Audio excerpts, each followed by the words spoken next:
मसीहियों के रूहानी Peshwa pope Francis 88 साल की उम्र में इंतकाल कर गए। पोप फ्रांसिस का आज सुबह 7:35 पर रोम में इंतकाल हुआ। डबल नमूनिया में मुब्तला पोप 5 हफ्तों बाद गुज़िश्ता माह वेटिकन लौटे थे। उन्होंने 2013 में पोप बेनेडिक्ट के इस्तीफे के बाद ओहदा संभाला था। पोप फ्रांसिस की मौत पर वेटिकन में 9 रोज़ा शोक का ऐलान। वेटिकन के मुताबिक पोप फ्रांसिस की तदफीन रोम के सेंट मेरी मेजर कब्रिस्तान में होगी। सेंट मेरी कब्रिस्तान में तदफीन की वसीयत पोप ने खुद की थी। 1 सदी बाद किसी पोप को वेटिकन सिटी से बाहर दफनाया जाएगा। पोप ने अपने आखिरी खिताब में गाजा में जंगबंदी का मुतालबा किया था। सदर मुमलिकत आसिफ अली जरदारी और वज़ीर आज़म शहबाज शरीफ का पोप फ्रांसिस की वफात पर इजहार अफसोस। ताज़ियती बयान में कहा कि आजहानी पोप फ्रांसिस बैनुल मज़ाहिब हम आहंगी, अमन और इंसानियत के अलंबरदार थे। पापा रोम हमेशा लोगों को अच्छाई की तरगीब देते रहे। पोप फ्रांसिस के इंतकाल पर आलमी रहनुमाओं का भी इजहार अफसोस। सदर यूरोपियन पार्लियामेंट, जर्मन चांसलर, फ्रांसीसी सदर और दीगर आलमी रहनुमाओं ने ताज़ियती पैगामात में कहा कि पोप फ्रांसिस की खिदमात को हमेशा याद रखा जाएगा।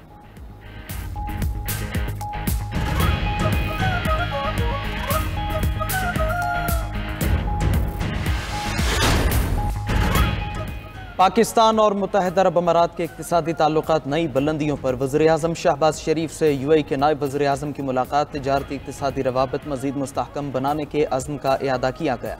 वज़ीर आज़म का 2 तरफ़ा ताउन की मुस्बत रफ्तार पर इज़हार इत्मीनान। सदर UAE शेख मोहम्मद बिन ज़ायद अल नहयान के लिए नए ख्वाहिशात का इज़हार।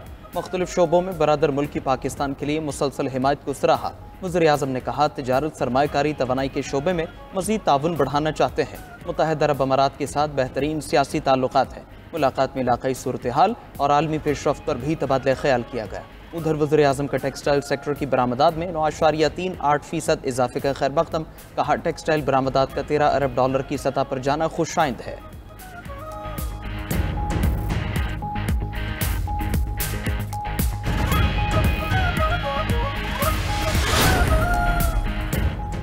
हुक्मरानों ने नहरी निज़ाम को मुतनाज़ बना दिया। नहरों का मंसूबा ऐसे छुपाया जैसे कोई चोरी कर रहे हों। विफाक को सूबों के साथ तहफ़्फ़ुज़ात दूर करना चाहिए थे।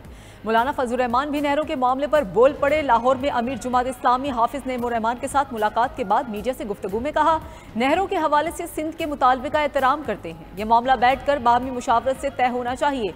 सरबराह JUI का एक बार फिर PTI से बातचीत की ख्वाहिश का इजहार। कहा कि PTI के साथ ताल्लुकात को वापस उसी सतह पर लाना चाहते हैं। पीपल्स पार्टी, नून लीग, जमात इस्लामी से इख्तलाफ है, लड़ाई नहीं। मौलाना का 27 अप्रैल को लाहौर में इत्तेहाद उम्मत के नाम से जलसा करने का ऐलान। इस मौके पर हाफिज नईमुर रहमान बोले कि जमात इस्लामी फौरी इलेक्शन के हक में नहीं, हम अपने अपने प्लेटफॉर्म से जिद्दोजहद करेंगे।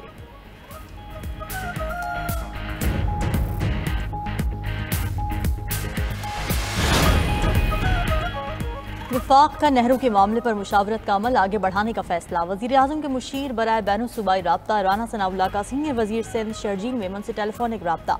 पानी के मसले पर मुशावरत के अमल को आगे बढ़ाने पर इत्तेफाक किया। राना सनाउल्लाह ने कहा कि तमाम मामलात को अफ़हाम व तफ़हीम से हल करने पर यकीन रखते हैं। मुआहदे के मुताबिक किसी सूबे का पानी किसी दूसरे सूबे को मुंतकिल नहीं किया जा सकता। पानी की तकसीम इंतज़ामी और तकनीकी मसला है, जिसका हल भी इंतज़ामी और तकनीकी बुनियादों पर किया जाएगा। सूबों के तहफ़्फ़ुज़ात दूर किए जाएंगे। 92 न्यूज़ के प्रोग्राम हो क्या रहा है में गुफ्तगू करते हुए शर्जील मेमन ने कहा कि राना सनाउल्लाह से मुस्बत बातचीत हुई। उम्मीद है बहुत जल्द ब्रेक थ्रू होने वाला है।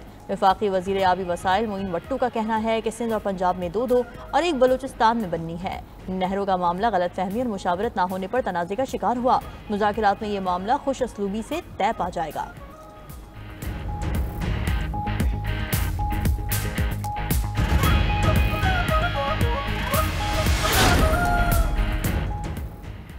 Chairman people's party Bilawal Bhutto से वज़ीर आला सिंध मुराद अली शाह की मुलाकात। सियासी, तंजीमी और इंतजामी सूरत हाल पर गुफ्तगू हुई। बिलावल भुट्टो से सीनियर वज़ीर सिंध शर्जील मेमन और शाजिया मरी की भी मुलाकात।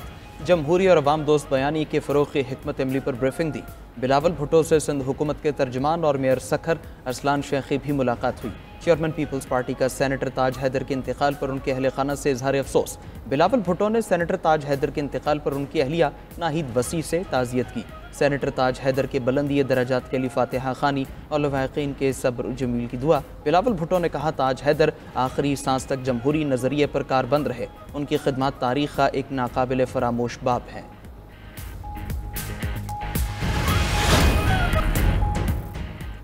सदर मुस्लिम लीग नून नवाज शरीफ ने नासाज तबीयत पर लंदन में क़याम बढ़ा दिया। ज़राए के मुताबिक साबिक़ वज़ीर-ए-आज़म नवाज शरीफ 2 हफ्तों के लिए निजी दौरे पर लंदन आए थे। नवाज शरीफ ने अपनी वापसी की टिकट भी रीशेड्यूल करवा ली। लंदन में उनके मेडिकल चेकअप जारी हैं। लंदन में नवाज शरीफ के एजाज़ में वर्कर्स कन्वेंशन का इनेकाद भी मुतवक्के है।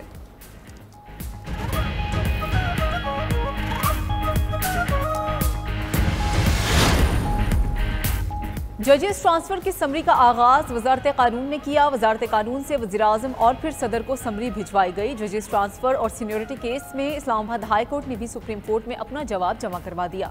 जवाब में मौक़िफ़ इख्तियार किया। सदर मुमलिकत ने समरी की मंजूरी दी। चीफ जस्टिस पाकिस्तान और मुतल्लिका हाई कोर्ट चीफ जस्टिस से भी मुशावरत की गई। जजेस का ट्रांसफर आइन के आर्टिकल 200 के तहत किया गया। जस्टिस सरफराज डोगर पहले ही बतौर एडिशनल जज और फिर मुस्तकिल जज के तौर पर हलफ उठा चुके हैं। साबिक चीफ जस्टिस ने ट्रांसफर के बाद इंतजामी कमेटी तश्कील दी।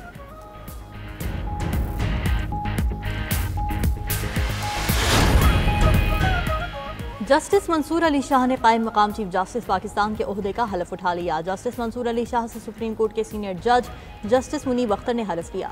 हलफ बर्दारी की तकरीब में सुप्रीम कोर्ट के जजेस, अटॉर्नी जनरल, लॉ अफसरान और सीनियर वकला शरीक हुए। Chief justice Pakistan justice Yahya Afridi 1 हफ्ते के लिए चीन के दौरे पर हैं।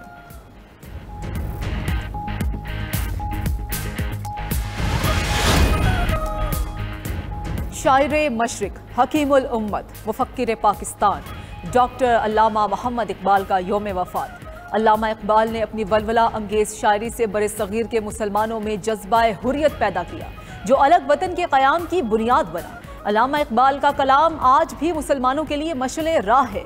मुफक्किर पाकिस्तान की 87वीं बरसी पर वफाकी वज़ीर एहसन इकबाल की मज़ार इकबाल पर हाज़िरी।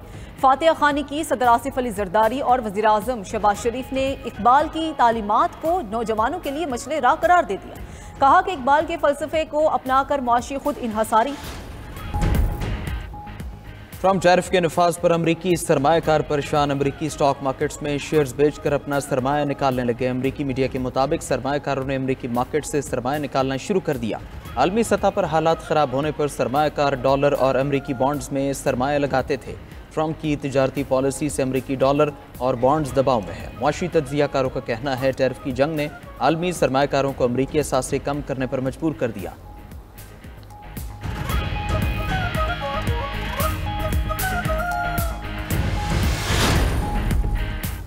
अमेरिका के साथ मुज़ाकरात का अगला दौर मस्कत में होगा। ईरान के नायब वज़ीर ख़ारिजा काज़िम ग़रीबाबादी की ईरानी पार्लियामेंट की कौमी सलामती कमेटी को ब्रीफिंग। बताया कि ईरान और अमेरिका के दरमियान माहिरीन सतह के मुज़ाकरात 23 अप्रैल को अमान में होंगे। फ़रीक़ैन मुज़ाकरात के इनेक़ाद के लिए उसूल तय करने पर काम कर रहे हैं।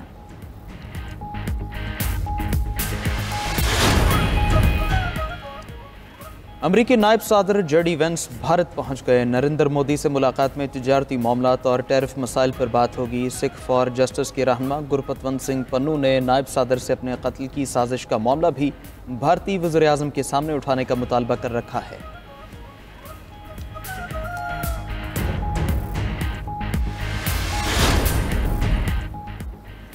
साइंसदानों ने आँख में नया रंग दरियाफ्त करने का दावा कर दिया। आँख के रेटिना में मखसूस खलियात मुतहर्रिक करके नीले और सब्ज रंग का मुशाहिदा किया। माहिरीन का कहना है कि नए रंग को ओलो का नाम दिया गया है।